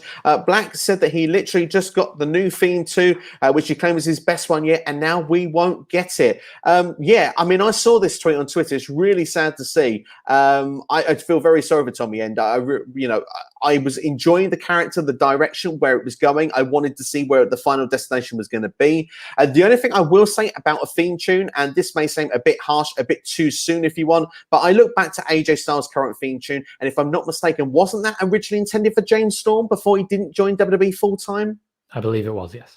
So there you go. I mean, there is always a chance it could be used for somebody else, but unfortunately, we won't get it for this Black character, which I'm sure was going to continue to do great things. I was really looking forward to seeing what they're going to do with it, sadly. But yeah, it is what it is, unfortunately. But Marco Tinkerer, last question predictions for Lily versus Shayna Baszler. Oh dear. Aside from that, WWE would rather show a doll on TV instead of people actually catering the 24/7 title picture is funny. Yeah, I mean, I can't stand this Lily doll. Tom, we've come here. I can see your facials already. Tell us what your thoughts are with Lily and Shayna Baszler, if you don't mind. I'm a big Alexa Bliss fan. Let me just say that first. I'm a big Bray Wyatt fan. Let me say that first. This storyline has jumped the shark for me way back in December, and it's not gotten any better since. When Shayna Baszler came into the playground and she had that stare down with the doll, you just know that's going to be the opening shot of about 50 different hype packages of the match that these two are going to have essentially until the end of the year. And it infuriates me. But WWE are committed to jumping this shark, and they're committed to re-jumping the shark as many times as necessary until everyone kind of gives up. I like the Alexa Bliss character a little bit now. She's evolving, she's changing, she's become something very different. But like with anything, you can go too far. You need that elastic band effect to just pull you back, and no one's done it. That's the concern for me. Shayna Baszler should be the one to do it. Instead, my worry is that she's going to become a victim of it. Yeah, that's kind of, well, she's been a victim of everyone else, including Reginald this week. So, yeah. I mean, it can't get much worse for Shayna. Well, I say that, maybe it might, because I have some horrible thoughts of where I think this could lead to. And yeah, it's not good. In fact, I will save that unless someone asks for it. There we go. There's a tempter, isn't it, for someone in the comment section. Charlotte versus Naomi actually sounds damn cool. I would have to agree there. And as well, Jason Michael also says he likes the sound of it as well. Naomi to head to SmackDown as a heel, face Bianca Belair. what's up to us? What's up to you as well? Thank you for joining us. Do you like the idea of Naomi as a heel? And do you like the idea of her versus Belair? I think that match could be fire. I don't think we need her to turn heel for it. I think face versus face works just fine, and we don't need to be turning people heel for it. I always think back to a Money in the Bank match where Naomi and Ember Moon had a mini match in the middle of it, and it just screamed, this is going to be incredible, and they never followed it up. I don't necessarily think we'll get the same chemistry with Bianca Belair. Bianca Belair is more of a power player, and Naomi is more of a high flyer, and those two styles don't always gel too well, apart from Naomi being caught constantly by Bianca Belair. So we'll have to wait and see as to how that goes. But I don't think they need to turn her heel to do it. And I think they risk more by turning her constant face heel as they have done over the past few years. But if it's going to happen, it needs to happen soon, because around August every year, the WWE forgets Naomi exists until the Royal Rumble. That's very true. Yeah, it's always like a 3 to 6 month push, and then she disappears. Usually, it's in the championship picture around February, if I'm not mistaken, a lot of the time. Yeah. But yeah, I mean, I think there's a chance she could move to SmackDown anyway, because once they go back on the road, they like to keep their husbands and wives together. So I imagine, obviously, with the Usos being on SmackDown, I could see that being a likely trade that will happen probably later in the year when they do a draft in some fashion. But we've got Rated R for Wrestling. Got his first question in here for us. Do you guys think that Braun Strowman is done with wrestling? I surely hope not, but certainly could be a possibility. Tom? I don't believe for a second that he is done with wrestling. I think what he has said previously about being done with wrestling was done to appease a boss he no longer has. There you go. There you go. We'll have to see where he may show up then in the near future. And I'm sure they'll be paying him some big bucks, as rumors where he was on a big deal in WWE as well. SC Williams says 5 things that WWE needs to do now. I want to hear your guys' opinion. 5 things. So, I mean, Tom, we can take turns if you want. So 5 things that you need to happen in WWE right now. I'll let you take the first one. Okay. I will start with an immediate shakeup or draft to basically ensure that the rosters are completely changed. That includes moves for Bayley, probably Charlotte, Naomi, a lot in the women's division just to freshen them up, and then quite a lot on the other side as well. I'd like to see either Drew McIntyre or Bobby Lashley move to SmackDown, and then maybe have Seth Rollins and or Cesaro move across, because I think Cesaro versus Bobby Lashley could be a lot of fun and something new and interesting that Cesaro might actually stand a bit more of a chance of winning. So that's where I would start. My first thing that I would say, which will be the second thing that needs to happen or want to see happen, Brock Lesnar to return so he can take on Bobby Lashley, and I would have that match for the championship at SummerSlam. A very good shout. If I'm going on to my third thing, what I would like to see is a complete change of the writing structure. I would like to see the pitches changed so that it doesn't come to the point where the writers write the script, then hand it over. Instead, I'd like to see the actual head of creative listening to ideas at the brainstorming level so that they can pick out good ideas and then run with them instead of running with them and then being told to stop and abandon them. Almost kind of a similar path of what you're saying there. But I do realize I only get one. This is my last go, but I'll just say this quickly. It's to work to superstar strengths rather than weaknesses. I think that's kind of just to add on to your point there. One thing I would like in the shake-up, I would like them to shake up the pay-per-view structure. I know we've got Hell in a Cell in June. It's not quite enough for me. I want to see some classic pay-per-views take places. Maybe we could see maybe the return of something like, I don't know, Cyber Sunday. I think would be quite fun, would work well in this generation. I would like to see King of the Ring, although personally, I do think that you could, if you do King of the Ring, you've got to do Queen of the Ring. So what I would do is I'd put them both on Survivor Series, put the semis and finals on those, do the semis in the kickoff, do the final on the main show. The winners of those get the championship matches at the Royal Rumble. Your WrestleMania season is starting even earlier. It keeps people, it's like a chain. It keeps people going along. And last but not least on that pay-per-view structure, just because I'm a massive nerd, I want Starrcade in December. I like where you're heading with that. I like the idea of the King of the Ring being used as a championship opportunity. It originally was a championship opportunity for SummerSlam, but that's fallen out of the wayside. Finally, my one last thing, hopefully this is one you'll agree with because this is our 5 together. I would like them to use what they've got instead of either completely forgetting people, abandoning them, rewriting them, changing their characters, or constantly bringing in people like Goldberg, like Cena, like Edge. I don't mind them coming in for a match or two. They used Goldberg very well earlier this year, for example. But Edge, for me, really sapped the energy from what could have been a great Roman versus Bryan feud.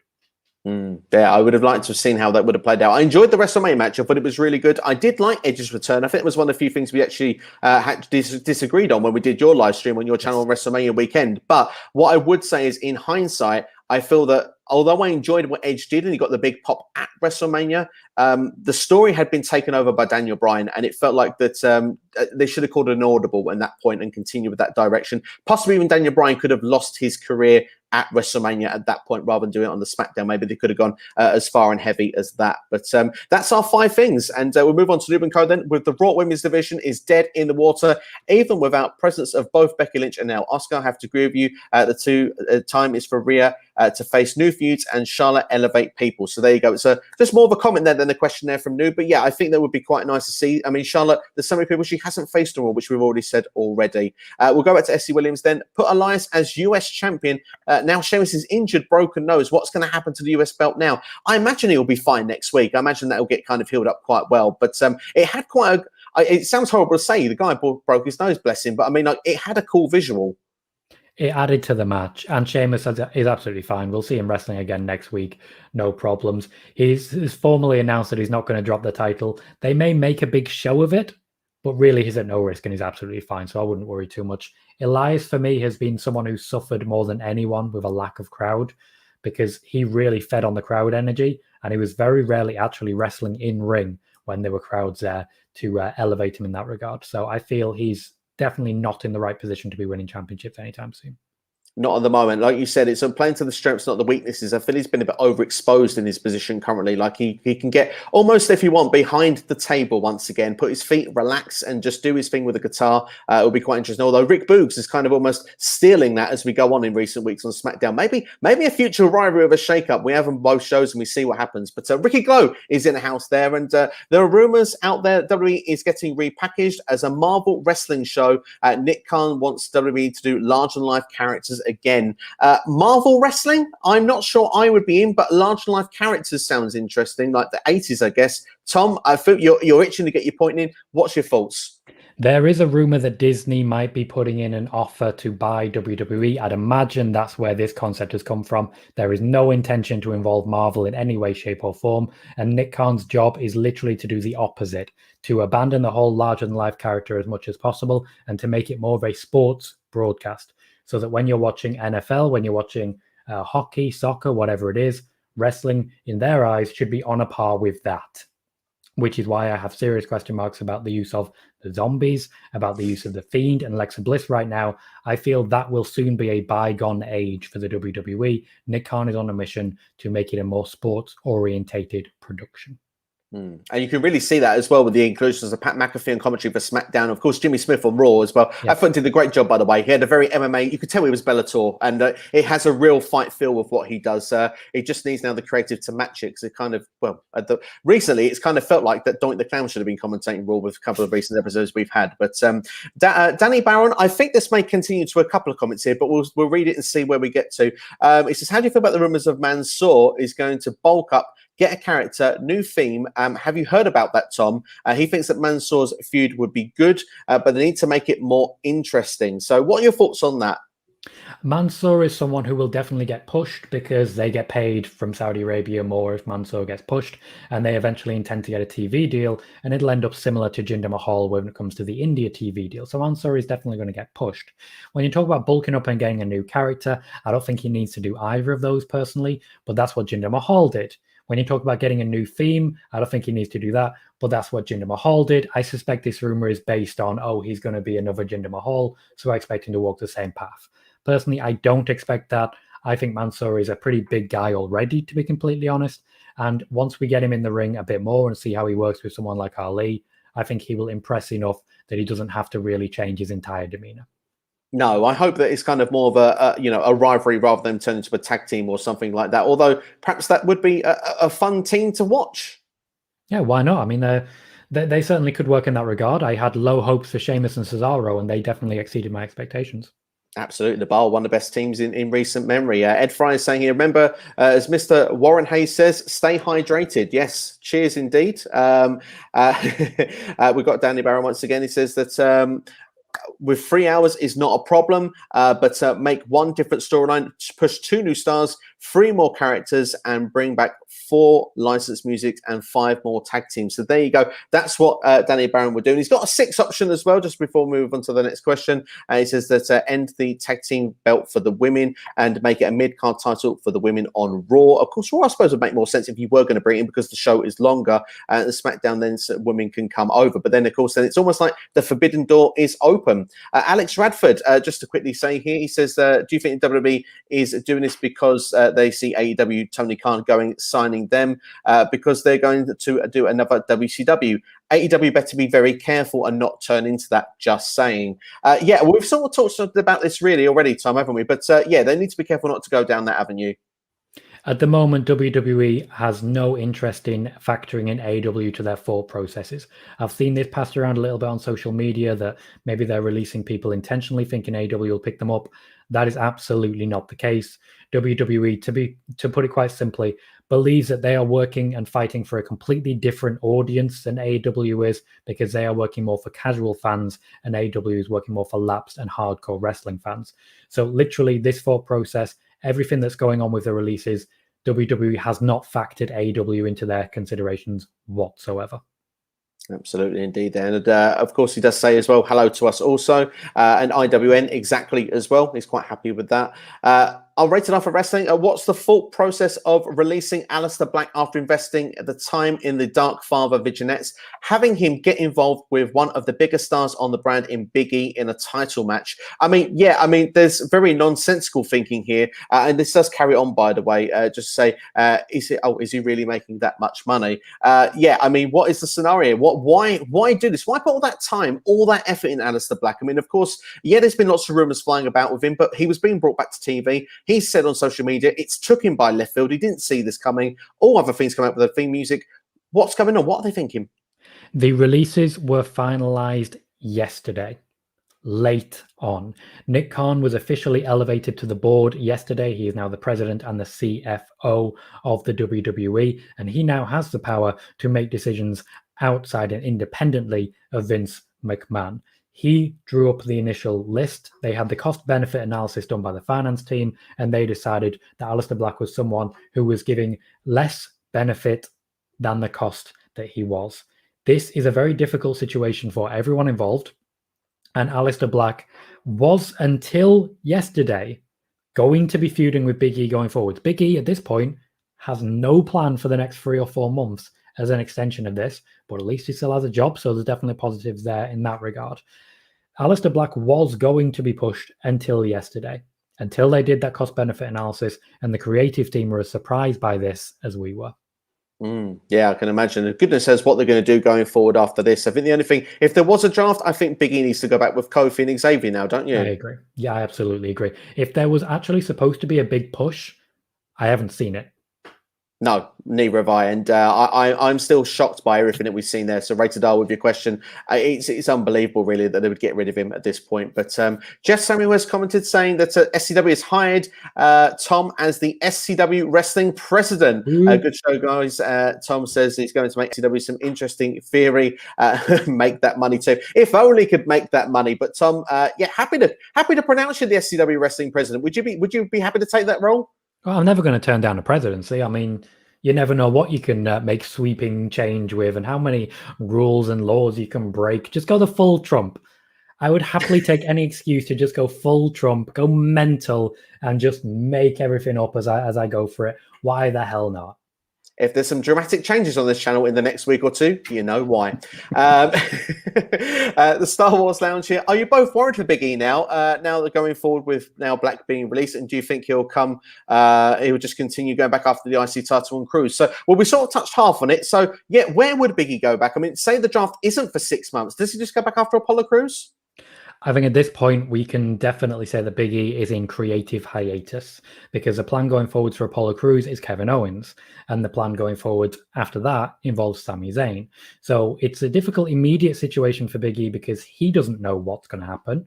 The creative team don't know what's going to happen. They have to try and come up with something new and interesting by Friday. They have to try and do something, because otherwise people are going to start asking questions. For example, where's Big E? what's next for Big E? Like that exact question. And it is a completely fair question. I wouldn't say I'm worried for Big E because ultimately he is safeguarded by Xavier Woods. The WWE would sooner shut down than let go of Xavier Woods at the moment, the amount of money that he makes them, primarily through up, down, down, but also being Xavier Woods. So they will avoid doing anything to upset him. So I can't see Big E going anywhere. I don't think he needs to be worried. But at the same time, he may spend a bit of time on the sidelines.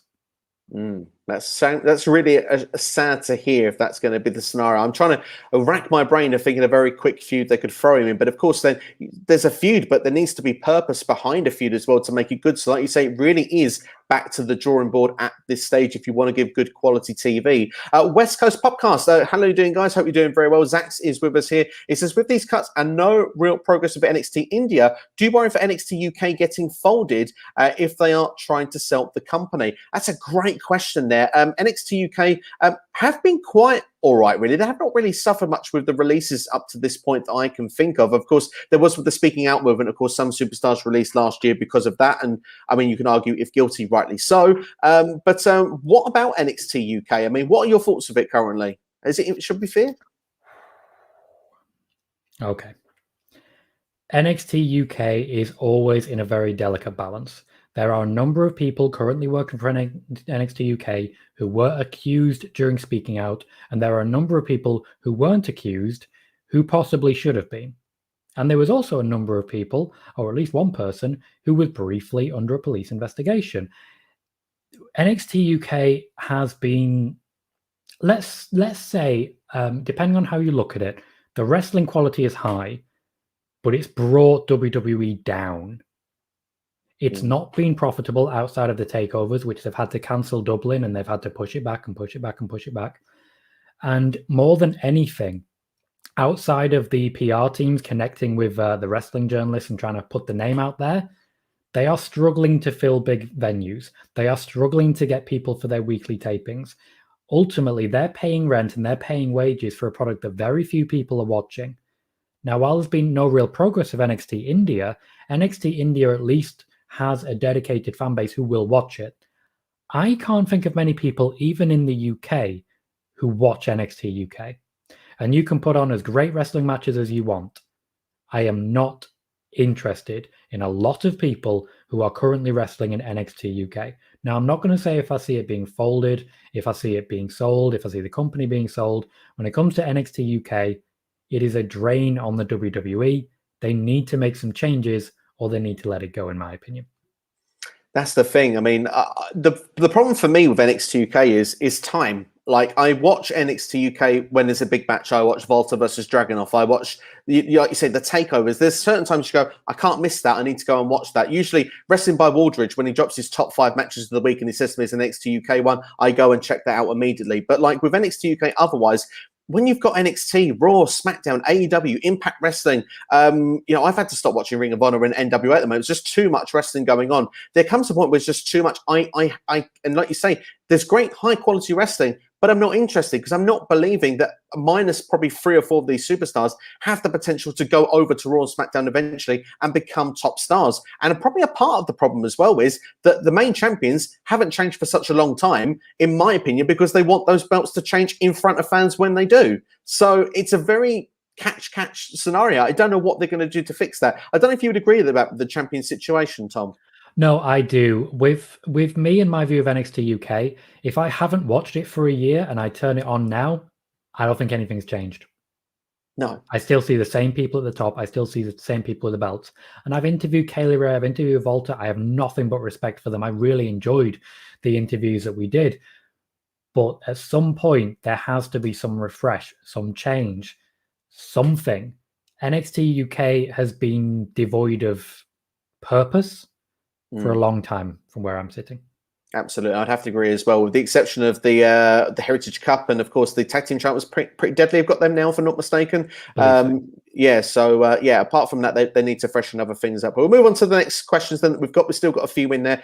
We've got Midnight Madness saying Naomi should join the Hurt Business. That'd be an interesting proposition, but of course that would make a bit of trouble if Naomi was to jump ship in a draft. But would you like to see it? I would not. Though, actually, no, I would like to see it, but I don't think I will see it. Because imagine Bobby Lashley making his entrance and then Naomi slides past him and the rave starts. It doesn't quite fit for me. No, that's true. That makes a very good point. It would have to be a dramatic change of gimmick. And I think the thing is, for me, I think I'd have been up for it 6 months ago, but I just think the moment's passed. Now they've broke up and it's just Lashley and MVP. Unless they really revamp things over, that's the only way I would probably be more in favor of seeing it. Rated R for Wrestling, King of the Ring, along with winning the IC title, were perfect stepping stones for the mid-card guy to make that leap to the main event picture. Couldn't have said that more perfectly, Rated R. I totally agree with Anthony there. Tom, I'm sure you feel the same. Absolutely do. It really did help elevate people, that King of the Ring tournament. Nowadays, they have Money in the Bank to sort of do that. They have a number of other ways to become the big deal, as it were. But when it comes to skipping steps, Money in the Bank is literally you skip a load of steps. King of the Ring, you earned it, and you earned it in one night. Absolutely, indeed there. Just to say, we've got a few more questions in. We'll take them. I've also got a couple still from Jonesy that I need to do as well. We've been that high in demand here in the chat. And I want to just ask Tom a couple of questions about the releases before the finish today. So, Tom, are you okay for another 15, 20 minutes? Is that okay? I am okay for another 15, 20 minutes. If we end up being 2 hours, Is that when we've got to start paying you now as SCW Wrestling President? Well, you've just elevated me like 10 minutes ago. I assume I'm on the clock already.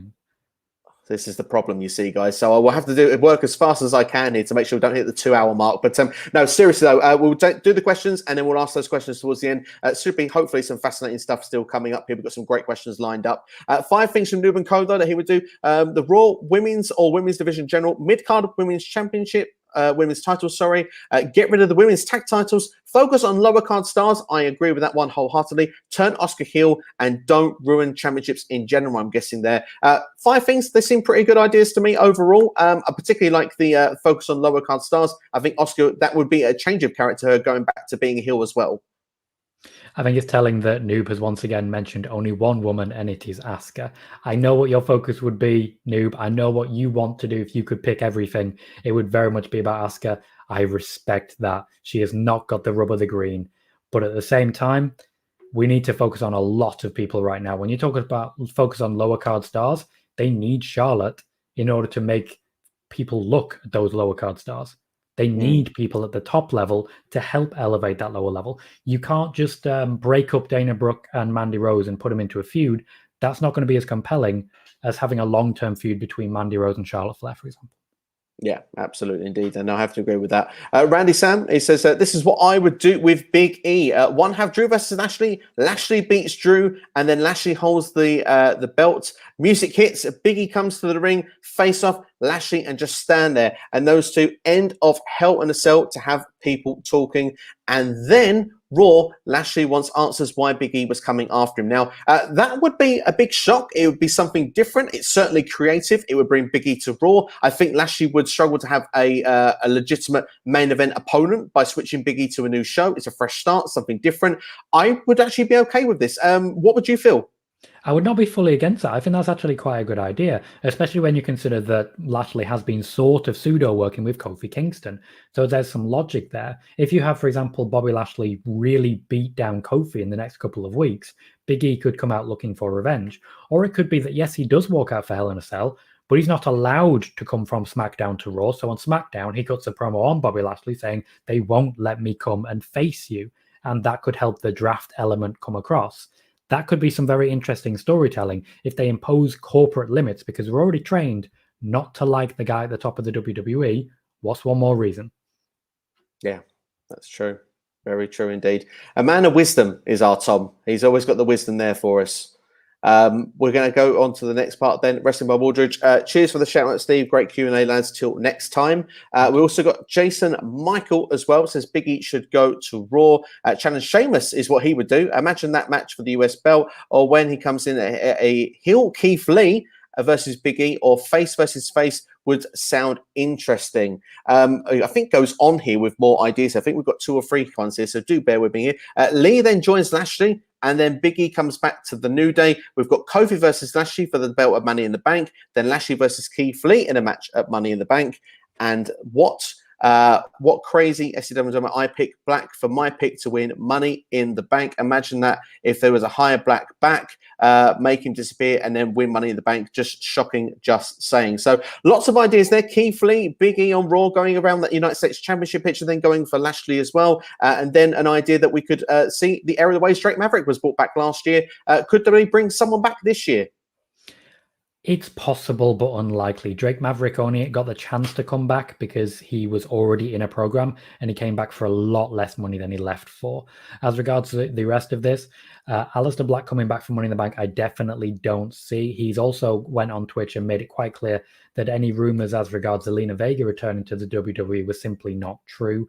He went on a quite an enjoyable little tirade near the end that I have retweeted on my own personal Twitter that you can check out if you haven't already seen it. I believe it was PW Unlimited that shared them. When it comes to Big E, I think now is an ideal time actually to give him a couple of weeks off and think. We don't want to immediately throw him against Bobby Lashley. He will lose. We don't want to immediately throw him against Roman Reigns. He will lose. And it'll look like you're just killing time and trying to do something with someone.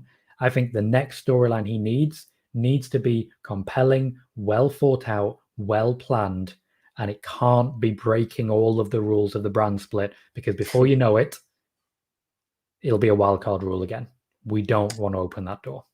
That's the thing. Once you do it once, everyone can do it. And I think that's always a dangerous path if that is the route that they were to go down. Like you say, it's very important that storyline needs to be compelling, needs to be something that's going to hook you in, keep you there. It's a journey at the end of the day to get someone from A to B. Randy Sam says to send Jeff Hardy to feud with Roman Reigns, it would be fresh. Jeff to SmackDown for Big E. So almost like a trade there. I think that could be quite fun to see. I mean, Jeff Hardy would be fun against Roman Reigns. I think that's one of his dream matches that he wants. I think it would be fun. I think really SmackDown's just a better shout because there's a number of good competitors he could work with. But I think he's already worked with most of them. He's worked with Sami Zayn, he's worked with Nakamura. I think he's worked with Baron Corbin as well. So there's not many people he hasn't really feuded with, apart from maybe Seth Rollins. I don't think we've seen a proper Jeff Hardy-Seth Rollins feud, but correct me if I'm wrong as regards that one. Jeff Hardy, for me, just use him. Literally just use him. Find something for him to do, because that would certainly have rescued quite a lot of that second hour of Raw this week. Absolutely. He's an established name as well. I know he's losing a lot of matches, but it helps talents when they beat him because he's still got that recognizable name. People want to see that. So, yeah, I'd like to see it, certainly. And I think he wanted to face The Fiend at some point as well. But hopefully not as Willow. I'm not a fan of Willow. I must be honest with that. But that's just a personal preference me. You can't watch Dave Meltzer's source. I will listen to Tom's wrestling source instead. Well, Randy, I've got just the tip for you. I've got the links in the descriptions of this video for Tom's YouTube channel and Twitch channel as well. Go and click on them, give a subscribe, give a follow. You can get all the sources, all the opinions, news, everything from Tom. Definitely recommend checking out. Honestly, it's great stuff indeed. But just to say then, we will go back to Jones's questions, because poor Jones, he put these in before we went on and we've not got round to a couple of them. So these will be the last two questions we'll take. And then I've got a couple of questions just to ask about the releases. And then that will be it for us today. And we're just going to say then, where do you see the WrestleMania card next year and what matches? I'm guessing I'm going to add to this question, if more people are not released, what do you see happening? I'm glad you added that, because Aleister Black would have been in my contention for it, but certainly not anymore. If we're going on what's happening currently, I think just based on the rosters, if there's no shakeup, I would see Keith Lee challenging Bobby Lashley for the WWE Championship, and I would see Roman Reigns and Seth Rollins having gone all the way to the end of the line, as it were. I would see a bit of difference when it comes to the SmackDown side. I would have Sasha Banks versus Bayley again, but I would have them no way interacting until WrestleMania. So I would have Sasha Banks win the title back from Bianca Belair at SummerSlam, continue that feud for a little while, and then Bayley for me would be winning the Royal Rumble. On the other side, Rhea Ripley for me would not be the champion going in either. I would likely have her lose it to Shayna Baszler, and then have Shayna Baszler versus Ronda Rousey. Oh, that's where I would go with that one. So those are some of the matches I would do if I'm just completely fantasy booking at the moment. The WrestleMania card for me will look very different to what we've got right now. And it's really hard to tell who the top stars are going to be come that time. But we know Roman Reigns will be in and around the main event. We know Seth Rollins will be heavily featured. Becky Lynch, if she has returned, will be heavily featured. So it'll be a lot of the same people at the top, but we'll also definitely see an Edge match, a Goldberg match, and possibly a John Cena match as well. Absolutely. If it was me, if I was doing it, I think I would go with Drew McIntyre versus Roman Reigns as your main event. You have the top babyface against the top heel. I'd have Drew McIntyre that way drafted the SmackDown when it comes round to it. I love your idea of Sasha versus Bayley. So, Tom, I'm going to steal it, mate. I'm really sorry about that. Not to show some lack of creativity from me there. But I do feel that, as I said earlier in the video, Bianca Belair versus Charlotte, I would have that go on there. Maybe Sasha versus Bayley's on Raw, because I feel Bianca will stay on SmackDown. I don't see her going anywhere. I think Charlotte probably was the one that makes the moves as well. I think that John Cena will go for the 17th world title, because I don't think he's going to do it anytime soon, so he could come back for that WrestleMania to do so as well against the champion at that time. Let's just say it's Bobby Lashley for fun's sakes. And I would bring Brock Lesnar in for a match as well. I think that it's important that he's there. Edge is in the house as well. I think some of those guys then should be helping put over some newer talent rather than some of the established ones. And we've got also James in his last question. Who do you believe will jump from AEW to WWE and vice versa? Who do you see making that trade? When it comes to the trade, WWE seems to be leaving the route open, so I don't see anyone jumping from WWE to AEW, because we know more about contracts now. We usually know when someone's contract is starting to run down. I think the biggest move that they could make right now, as in stealing someone from WWE, would be Adam Cole. I think he's the biggest name that they could legitimately convince to come over. I don't think you're going to convince a Roman, a Seth, a Rock. Drew McIntyre possibly, but no way of really knowing. And Bobby Lashley seems very happy with his current position on the card. He's basically getting almost everything he wants. Almost. Still won't sign a new contract until he gets Brock Lesnar. Almost everything he wants. Vice versa, from AEW to WWE, I think a lot of people may go over. I know there's WWE interest in Lance Archer, for example. But overall, anyone who goes from AEW to WWE will be lower down the card than someone going from WWE to AEW, in my opinion. No, great points there. I mean, the thing is, it's hard to see who I think would make the jump. You said Adam Cole would be one. AJ Styles, if he'd want a lighter schedule, I think would be quite an interesting one. Of course, he has history with some of those guys as well. But seeing them come to WWE, I think it's going to be mid-card guys. I don't see AEW's top tier going. So I think you're talking like someone like a Joey Janela, I think would be someone that could go the other way. But at the same time, I don't think Joey Janela would succeed either. That's the horrible part there. It's really sad there. But we'll have to wait and see what will happen. I'm sure there will be chops and changes. We do see surprises here and there. So yeah, fingers crossed we'll see what comes down the line. But West Coast Podcast says, great chat, guys. Thank you for checking out the stream. Really do appreciate it. Randy Sam saying that Shayna versus Ronda hired Tom to be creative team WWE president for SCW Wrestling. Tom, goodness, that's a long title you've been given there. It's not just president anymore. You're also top of the creative team also. Yeah, I mean, I've earned it. I've been sat here and I've been talking. That's how you do it. That's indeed. Or I've turned heel apparently, because Randy Simmons said there with the Drew versus Roman SCW heel turn. Not if Roman wins. I'm sure people will be on board with me still if Roman wins. And Joey Janela to WWE heel turn again. More than likely. I'm not sure what people would think about that one necessarily, but certainly it's the first name that pops in the head that would fill that criteria. But then just to finish things off, then let's just go back on these releases one more time. Then and this will be our finish of the stream. I'm just going to say quickly when we look at these. I mean, we've not really mentioned about Santana Garrett. Do you think that where do we think is the likely destination for Santana Garrett? Do we see her going to perhaps somewhere like Impact once again, or could she benefit going to NWA, or perhaps even to Ring of Honor or AEW? Where I'm sitting with Santana Garrett, I expect her to return to Impact Wrestling, but I also believe Ring of Honor might be looking to make a bid because they are currently growing their women's division and they need experienced people. Absolutely. Maria Kanellis is on a tear right now, trying to make a really good women's division there, because that championship's coming back in the summer as well. Ruby, but let's go where I think likely destinations for most of the people. We have talked sort of about Braun Strowman, Black or Aleister Black already, but what about Lana? Will Lana join Miro in AEW? I found it very likely that Lana will join Miro. I don't know necessarily that AEW will be chasing her as stringently as maybe an Aleister Black. However, I feel confident that she will be picked up. And honestly, I do believe she's become much better as a wrestler over the last few years. And I do think she has quite a lot to offer. I expect we'll see her on Being the Elite quite a lot because she does have reality TV experience after all. Absolutely. That would be a fantastic shout as well. That'd be quite cool to see. How about Buddy Murphy? Where would you think he will go, and where would you like him to go? I would like him to go to New Japan. I think he will go to New Japan. Okay, there we go. We're holding on to New Japan. I'm going to go for Impact Wrestling on that one, because I think Wesley Blake and Steve Cutler will be there, and I think maybe they might make a trio at some point. We'll have to see what will happen with that. Ruby Riott, where would you want her to go, and where do you think she will go? I think she could make a huge difference to the AEW women's division, really help elevate a lot of people there with her overall experience and her style. She would certainly stand out in what is already a very broad and varied women's division there. I would like to see her go to AEW. There you go. I'm going to go just a little bit different this one. I hope for Impact Wrestling for the same reasons, because they have a very varied knockouts division, lots of characters and personalities, people that stand out. I think she'd fit in quite well there, and I think she'd make a fantastic opponent for Deonna Purrazzo further down the line. We mentioned Aleister Black there, then Tommy End. I mean, obviously, we think AEW would be the most likely destination. I think AEW is the most likely destination, yes, primarily because he's obviously married and he would like to stay in the US. But I can't help but hold out hope that we get him in a G1 wrestling against some of the names there. Even just give it... Sorry, I've just imagined Kota Ibushi. Salivating. Yeah. You get me. I do indeed. That would be a mega match there. I think we could do top 10 dream matches with New Japan Pro Wrestling versus Tommy End in one video. I think that would be awesome. So I think people wouldn't mind seeing that as well. And Braun Strowman, does he go somewhere else, or do we wait until we get to return in WWE, perhaps in a year or two time, or is he done altogether? I don't think he's done altogether. I think he will explore different options. And maybe he'll be out for about a year. This is just my personal opinion.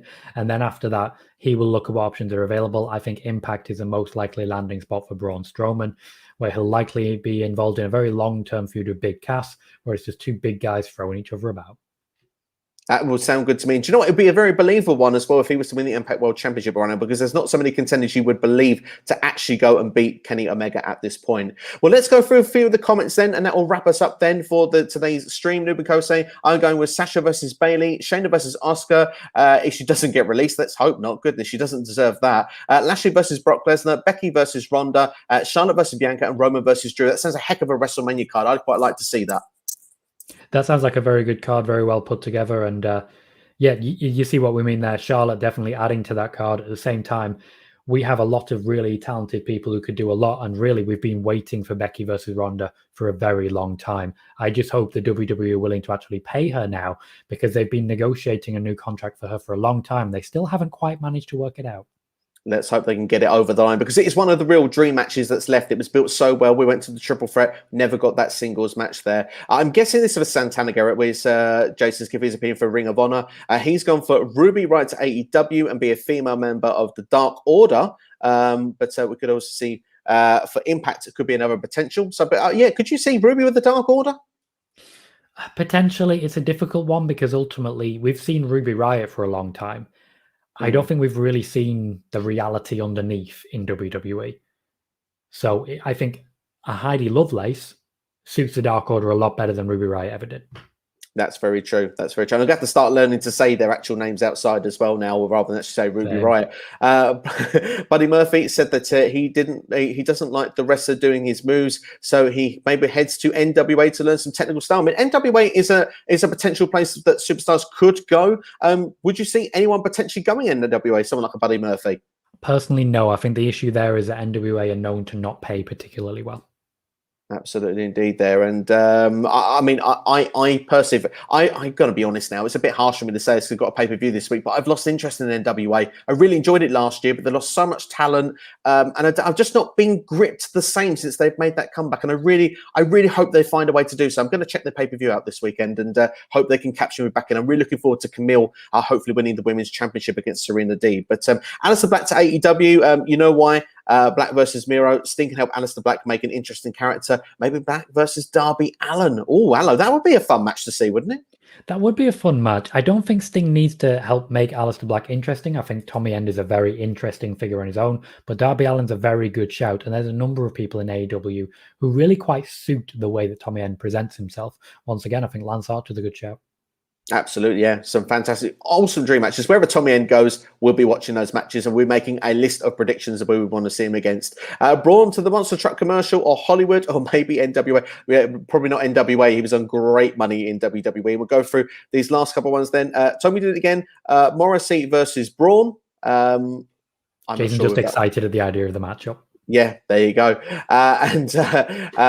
Braun name in Impact, the Big Machine, Brian's Strowman. Well, there you go. That could be Yeah, what's he doing in the Impact Zone? Yeah, I've got no idea personally, but yeah, unpopular opinion. But I'm all set not seeing Becky or Ronda back on my TV screen. That's going to be our closing comment of the evening. There, Tom. I mean, I know you're a big Becky Lynch fan. You said the idea that they should get the line back over, but that's the unpopular opinion there. And is it an unpopular opinion? It's a very unpopular opinion.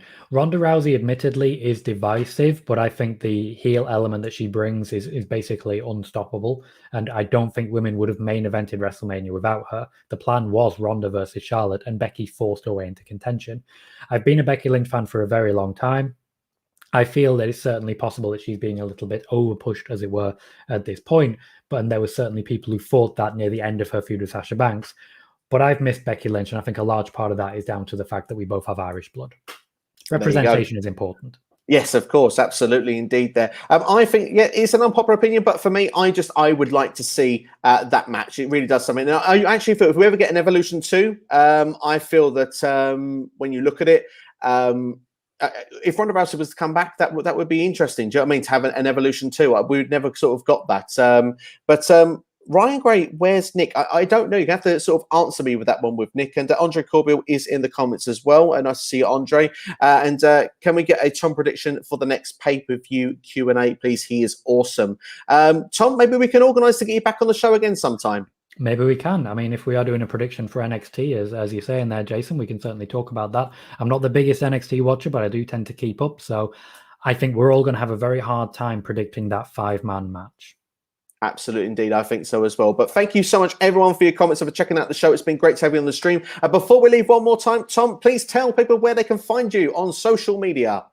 Well, you can find me on Twitter at Colohue, that is Colohue, and you can see that just down here. You can find me on YouTube if you search for Tom Colohue. I essentially post a lot of news videos, a lot of in-depth analysis on YouTube. We get a new video every day at 6 p.m. UK time, that is 1 p.m. EST. But I do most of my work at the moment on Twitch, where you can find me at twitch.tv/Tom Colohue. What I do there is on Mondays and Fridays, we do preview shows at 10 p.m. That is 5 p.m. EST, which contains a lot of news, which I then break down for the YouTube videos. We do Raw and SmackDown watch-alongs, which I found makes Raw a lot more watchable. And we do some gaming content on Tuesdays and Thursdays. So please do check that out. Absolutely, indeed. Like I said, the links are in the description, so make sure to go and subscribe. Go and follow now. Highly recommended. Always great content. You will not be disappointed. But that's all from us anyway. Thank you for watching SCW Live once again. It's been great having you on board. Thank you so much for everyone that's enjoyed the stream, all your questions as well. It's been great. It's been a lot of fun. And Tom, thank you. Been great to have you on the show as well. And hopefully we can do something again very, very soon. But that's all from us. Take care. If you haven't already, please like, share, subscribe, share with a friend, tell them all about this. And yeah, hopefully we'll see you next time. There'll be more videos dropping very, very soon here on the channel. But that's all. Take care. Have yourselves a good one. You've been watching SCW Live.